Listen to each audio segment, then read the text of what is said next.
তবে একবার সিমলা মির্চের পকোড়া বানিয়ে খেয়ে দেখুন, দুর্দান্ত স্বাদের হয়। তো এইগুলো তো আমরা বাজারে দেখতে পেলেই কিনে খাই, খেতে কিন্তু দুর্দান্তই লাগে। তো প্রথমে আমি এগুলোকে দুভাগ করে কেটে বীজগুলো ছাড়িয়ে নিয়ে নুন, হলুদ আর একটু লঙ্কা গুঁড়ো মাখিয়ে রেখে দিয়েছি। তারপরে একটা বেসনের ব্যাটার বানিয়ে নিয়েছি। এখানে পরিমাণ মতো বেসন, ওর সাথে 1 চামচ চালের গুঁড়ো দিয়েছি। চালের গুঁড়ো দিলে কিন্তু পকোড়াগুলো খুব মুচমুচে হয়। তারপরে নুন, হলুদ গুঁড়ো, লঙ্কা গুঁড়ো দিয়ে অল্প অল্প জল দিয়ে একটা ব্যাটার বানিয়ে নিয়েছি। ব্যাটারটা কিন্তু পাতলা করলে চলবে না, একটু ঘনই করতে হবে।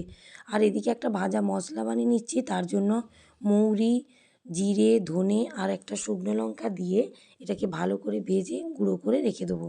এবারে আমি একটা পুর বানিয়ে নিচ্ছি। ওর জন্য কড়াইতে সর্ষের তেল দিয়ে পেঁয়াজ কুচি, আদা রসুন একটু গ্রেট করে দিয়েছি। আর ওর মধ্যে একটু আলু সেদ্ধ করে রেখেছিলাম, ওগুলো দিয়ে হলুদ গুঁড়ো, লঙ্কা গুঁড়ো, নুন দিয়ে আলুর পুরটাকে বানিয়ে নেবো। আর ভাজা মশলাটাও দিয়ে দিতে হবে, যেমন করে আমরা চপের আলু বানাই।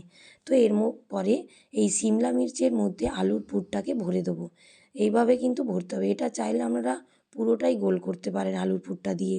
তো তারপরে এগুলোকে বেসনের ছোপে দিয়ে গরম তেলে ভেজে নিলেই কিন্তু রেডি হয়ে যাবে এই গরম গরম পকোড়া। ভিডিও ভালো লাগলে অবশ্যই লাইক করুন, কমেন্ট করুন আর সাবস্ক্রাইব করুন। ফেসবুকের পেজটাকে ফলো করুন।